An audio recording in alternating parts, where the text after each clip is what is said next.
BMC तरफ ये गोटे बड़ पदक्षेप चलित वर्ष प्रथम थर विभिन्न वार्ड रे राजधानी रे थिबा 6 जन किन्नर को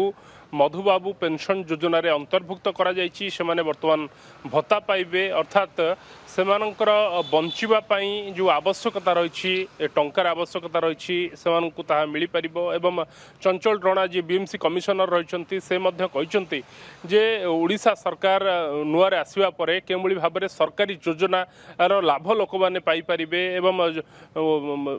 लोकंको पाखरे केमुली भाबरे सरकारी योजना पहुंचबो सेथि पई मध्य बीएमसी प्रतिबद्धतार सहित कार्य को आग को नेउछि। एवं आपण देखिथिबे जे जो माने किन्नर रहिसंती साधारणतः से आर्थिक समस्या भितर जीवन जीवंती एवं संघर्ष करती अनेक कहानी एभली भाबरे टेलीविजन पर्दारे आसे रिपोर्टिंग मध्य हुए बारंबार आकु नेकी सेमाने केमुली भाबरे सामाजिक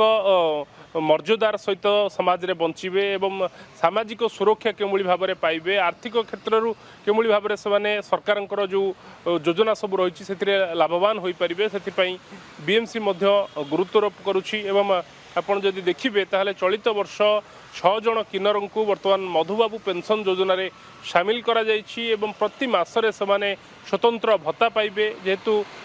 किन्नर को वर्तमान समय भत्ता मिलबार जो प्रक्रिया ये वर्तमान आरंभ होइछि तेणु आकु नेकी वर्तमान किन्नर भितर बेस उत्साह देखा मिली। एवं नुआ सरकार भारतीय जनता पार्टी सरकार आसवा पर जो भाव में सरकारी योजना लोकाभिमुखी होउछि बा लोकंक